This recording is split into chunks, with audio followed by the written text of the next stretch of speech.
दरवाजे पर हल्की सी कट हुई और फिर बिना इंतजार किए वो अंदर आ गया। मेरे मकान मालिक का बेटा चौंक कर मैंने पलट कर देखा तो उसकी नजरें बस टिक गई। कुछ पल हम दोनों वैसे ही खड़े रहे हैं, जो हुआ उसने मेरी जिंदगी ही बदल दी। दोस्तों, मेरा नाम सरिता है, उम्र 28 साल, मेरा रंग गोरा व शरीर सुडौल और आज भी किसी अविवाहित लड़की जैसा कसा हुआ है। एक मेरा छोटा सा संसार है। 3 साल पहले पति को खोने के बाद में यहीं आकर बसी थी। अपने 5 साल के बेटे आयुष के साथ मेरी सैलरी इतनी ज्यादा नहीं है कि चैन की सांस ले पाऊं। हर महीने का किराया, बिजली का बिल और आयुष की स्कूल फीस सब जैसे एक साथ सर पर लटकते रहते हैं। हमारा मकान मालिक वर्मा जी उम्र दराज और थोड़े चिड़चिड़ी आदमी हैं। किराया जरा सा भी लेट हो जाए तो तुरंत आने और कभी कभी तो घर खाली करने की धमकी भी कभी कभी उनकी बात सुनकर लगता है जैसे मेरी सारी मजबूरियां खुली किताब की तरह उनके सामने पड़ी हो और वो हर पन्ना पलटकर पढ़ रहे हो। लेकिन पिछले महीने से हालात थोड़ी बदल गई। वर्मा जी बीमार पड़ गए और किराया लेने का जिम्मा उनके बेटे अशोक ने संभाल लिया। अशोक उम्र में मुझसे कुछ साल बड़ा, लंबा कद और आंखों में हमेशा जैसे कुछ कहने की कोशिश। पहली बार जब किराया लेने आया तो उसके चेहरे पर भी वही सख्ती थी जो वर्मा जी में देखी थी। मैडम, हर महीने का टाइम से देना जरूरी है, उसने कहा था और मैंने जी रखते हुए बस सिर हिला दिया था। लेकिन उस दिन शायद उसने मेरी आंखों के कोने में नमी देख ली और लहजा अचानक नरम पड़ गया। अगर मुश्किल है तो देख लेंगे। अगली बार जब दरवाजा खोला तो आकाश मुस्कुराया, बस ऐसे ही देखने आया। सब ठीक है ना? मैंने चाय बना दी। जब मैं कप लेकर आई तो उसने चाय लेते वक्त मेरे हाथ को हल्के से छू लिया। उसके मन में एक पहचान दी, जैसे हम दोनों जानते हैं कि पिछली बार के बाद यह और अलग है। इस बार वह बैठा ही रहा, बातें करता रहा। हमने बच्चों की पढ़ाई, मेरी नौकरी और उसके काम की बातें की, लेकिन उन बातों के बीच नजर हर मुस्कान कुछ और कह रही थी। जब मैं कप उठाने के लिए झुकी तो उसकी नजरें मेरे चेहरे पर टिक गई। वो एक बार लंबा खींच गया और मुझे लगा जैसे कमरे की दीवारें भी हमारी धड़कन सुन रही हो। फिर जब वो आया तो कुछ बातों के बाद उसने कहा, तुम्हें एक अच्छी नौकरी मिल सकती है। मेरी एक पहचान है। कुछ दिनों बाद सच में उसने मेरी मुलाकात करवाई और मुझे पार्ट टाइम से एक बेहतर सैलरी वाली नौकरी मिल गई। मैंने शुक्रिया कहा, लेकिन उसकी आंखों में वो संतोष था जो सिर्फ मदद से नहीं आता।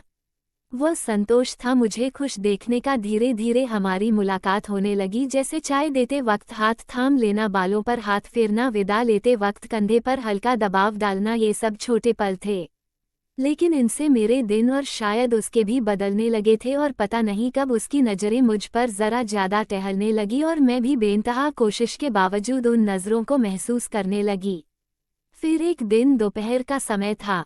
आयुष स्कूल गया था। घर में बस पंखे की आवाज़ और किचन से आती हल्की सी गैस के जलने की महक। मैंने अभी अभी नहाया था। ठंडे पानी की बूंदें मेरी गर्दन से फिसलकर पीठ पर गिर रही। भीगे बालों से पानी टपक कर मेरे गाल तक आ रहा था। मेरी भी पुरानी हल्की सी गुलाबी रंग की नाइटी भीगते ही कपड़ा जैसे मेरे बदन से चिपक गया था। मैं बस अलमारी की तरफ बढ़ी थी कि तभी दरवाजे पर एक हल्की सी खटखट हुई। मैंने सोचा शायद कोई पड़ोसी होगा, लेकिन उससे पहले कि जवाब देती दरवाजा धीरे धीरे खोला और आकाश अंदर आ गया। उसकी आंखों में एक पल को सख्ती थी, लेकिन फिर जैसी अचानक गया। मेरी तरफ देखते हुए उसकी नज़र मेरी आंखों में अटकती और फिर अनजाने में मेरी नाइटी के गीले कपड़े पर चली जाती। मैं सामने खड़ी थी और दिल की धड़कन इतनी तेज कि मुझे खुद सुनाई दे रही थी। मैं अलमारी के सामने खड़ी थी, बाल भी भीगे हुए थे। पानी की बूंदें कदम से होते हुए पीठ पर गिर रही थी और मेरी नाइटी का कपड़ा, जो कि कई सालों के बाद और पतला और मुलायम हो चुका था, भीगने के बाद वह मेरे बदन से ऐसे चिपका हुआ था कि और हल्की सी हरकत उस पर उभर रही थी। मैंने अलमारी से कपड़े निकालने के लिए हाथ उठाया तो गिला कपड़ा थोड़ा खींचा और शायद उसी पल मैंने महसूस किया कि आकाश की नज़रें मेरी पीठ पर ठहर गई। मैंने जरा सा मुड़कर उसकी तरफ देखा। उसकी आंखों में एक बेचैनी साफ नजर आ रहा था, तो वैसे खुद को रोकने की कोशिश कर रहा था, लेकिन उसके चेहरे की हर लकीर बता रही थी कि उसका कंट्रोल धीरे धीरे कम हो रहा है। वो एक कदम आगे बढ़ा, फिर दूसरा, अब इतना फास्ट था कि उसकी सांसें मेरे कंधे को छू रही थी। कमरे की हवा जैसे गर्म हो गई थी। पंखा भी चल रहा था लेकिन वो गर्मी बाहर की नहीं, हमारे बीच की थी। उसने धीरे से कहा, तुम्हें पता है, जब से तुम्हें पहली बार देखा है तब से वो रुक गया। शायद शब्द उसके पास था ही नहीं। मेरे हाथ में पकड़ा कपा नीचे गिर गया। वह झुककर उठाने लगा, लेकिन जैसे ही उसकी उंगलियां मेरे हाथ से छुई मेरे पूरे बदन में सिहरन दौड़ गई। उसने मेरा हाथ थाम लिया, हल्के लेकिन पक्के इरादे से। अब हमारी आंखें मिली। वह मेरे गीले बालों को धीरे से कान के पीछे कर रहा था।